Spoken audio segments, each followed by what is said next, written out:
Buckle up. It is time for Money, Power, Politics. You know I wanted to cover this. Amazon called it quits on its planned New York City headquarters, leaving on the table more than 25,000 jobs and the opportunity to fuel a real boom in this city where we desperately need it, at least in the tech space. That would be in exchange for a $3 billion tax incentive. The deal was called off, according to Amazon executives, because of the lack of support from local politicians, many blaming Congresswoman Alexandria Ocasio-Cortez for pushing state legislators not to back the deal. Here's what she had to say after hearing the news of the cancellation.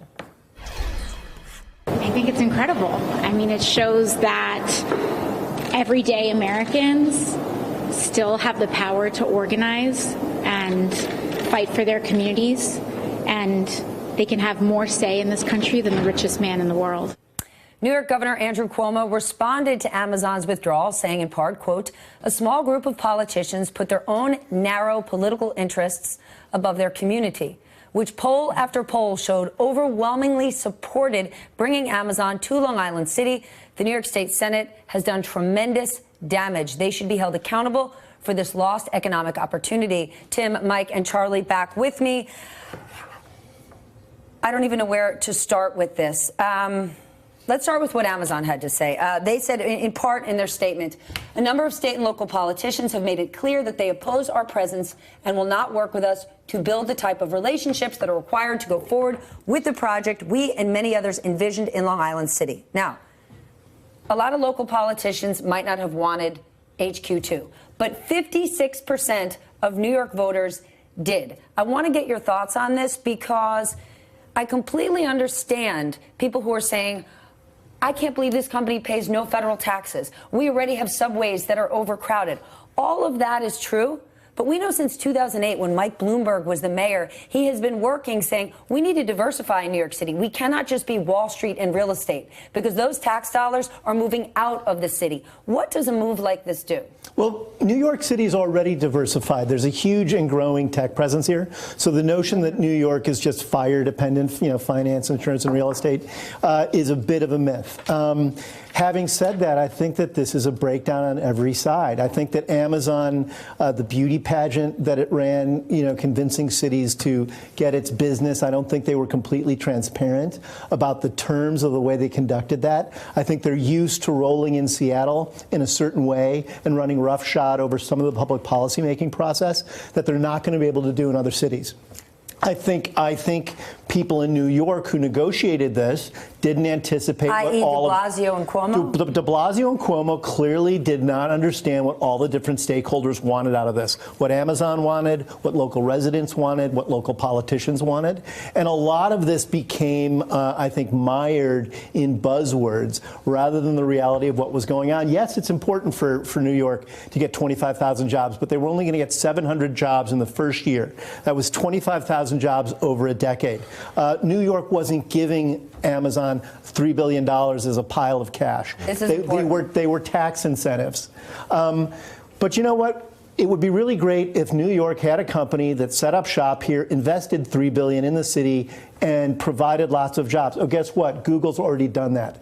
And they're doing it. They did it quietly. They've expanded in Lower Manhattan. They've built out Wi-Fi. They've reclaimed buildings. They've created high-level jobs. And they haven't done it in the overly needy and publicity-driven way that Amazon did it. Then is this a breakdown in salesmanship, both on the part of Governor Cuomo, Bill de Blasio, and Amazon? If they actually thought about the stakeholders, if Amazon rolled up and said, we're coming to New York and we're so sorry it's already crowded and your subways don't work, guess how much money we're going to give to this city to reinvigorate your subway system? It's a breakdown in communication, and it's also a breakdown in education, because I know that most people who are against this, and how could you blame them? This is how it's framed on the covers of the tabloids, think that their taxes were literally going to Amazon. They think that when they write a check or get a withholding, it's going to Jeff Bezos. It's just not the case. For a helipad. Actual journalistic journalistic outlets were putting out a story, what will we do with the $3 billion? There is no $3 billion to do anything with if Bravo, Amazon sister. isn't here. What we were doing, I'm so livid about this because it's so sad. It seems like we can't correctly educate the citizens who would benefit. And the benefit would be over $1 billion a year for 25 years. What we were doing, what the city and state were doing, was essentially issuing a coupon, like a store issues a coupon. Thank you. A 10% off coupon. And if you want to say, why does Amazon need 10% off? I'm right with you. They don't need it, they want it. So maybe we screwed up and we should have given them 5 or 0% off. But now we're not getting, again, $1 billion a year. Way to go, AOC. It does show that organization and communities can come together to deny New York City and New York State $1 billion a year. Seth Pinsky used to run economic development for Mike Bloomberg. Here's a quote in the FT that stuck out to me that said, the opponents of the Amazon deal who are celebrating today would do well to understand that as hard as the challenges associated with growth are to deal with, the challenges associated with decline are much harder to deal with. Do the opponents not realize maybe the lack of a broader understanding? I think Andrew Ross Sorkin called this economic illiteracy. Well, I mean, when AOC says this is a good thing, look, losing 25,000 jobs is never a good thing. But I have a different perspective on all of this. That's why you're invited. I'm from Wisconsin. And Foxconn and territory. we are going through the whole Foxconn fiasco, which feels very, very similar to all of this. And part Except of the Foxconn and Amazon are two different businesses. No, Foxconn did this in Pennsylvania 5 years ago. We knew it was going to happen. But part of the problem is there is a public policy problem here as well, which is these large corporations, come in and they deal with the governments as if they are sort of an equal sovereign, and you have government picking and choosing the winners and losers, and there's a problem with that. So you have this incestuous relationship between the politicians and the marketplace. And Tim, makes a really good point. You have Apple and you have Google who have been expanding without any of this drama, without demanding any of the incentives. Bezos for this. could have come here without the beauty pageant that got him mountains of free data from. Look, let me make one other point here. As somebody from flyover country, we have this tremendous wealth inequality and income inequality. We also have an inequality of opportunity. Look at the map. We have this incredible concentration of wealth and commerce, along the coast. And then there's the rest of the country. And we'll all talk about how we have hollowed out counties and hollowed out communities. And the incentive structure that leads these companies to invest in places that are already, quite wealthy. Now, I'm a conservative. I'm one of the few free market conservatives who would like the marketplace to do it. But there's something wrong with the incentives. To have the thumb on the, on the scale here, there are a lot of communities and counties and cities all across America that would be glad to have those jobs as You well. could go to Baltimore or Philadelphia. Well, You there's a wouldn't have reason. local There's a reason they don't, politicians. and it's not just incentives. Also, it's access to a certain kind of workforce. Right. Which is an argument why Amazon Right. shouldn't have gotten a discount because we in New York have the workers. Well, and that's why they want to be here, and that's Yes. why they're not going to Atlanta. Yes. It's why it's why their growth in Nashville may be limited. We may have a big empty lot in southeastern Wisconsin soon too.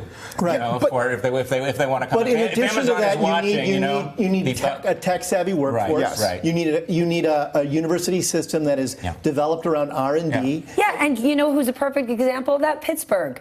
Pittsburgh has had a renaissance in the last 10 years, realizing Carnegie Mellon is there. There's a lot of tech minds, and they made the city a whole lot better. Austin, great example. Columbus, a place also. This would have.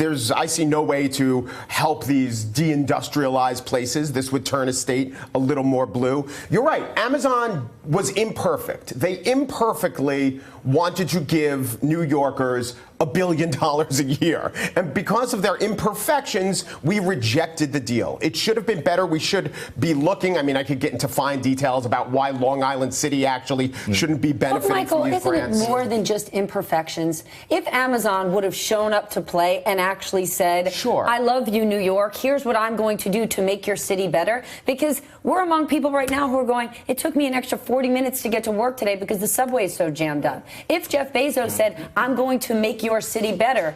But if I'm an average New Yorker and I'm reading a whole lot of misinformation and I'm saying, wait a minute, they pay nothing in federal taxes and we're doing what? I would be annoyed because I don't understand the whole picture. Yeah, except most New Yorkers, and by almost a 2-to-1 margin in Queens, they weren't annoyed. They wanted them here because they wanted the $1 billion a year. You know, that's a great point. All those people behind AOC in this, are they actually her constituents?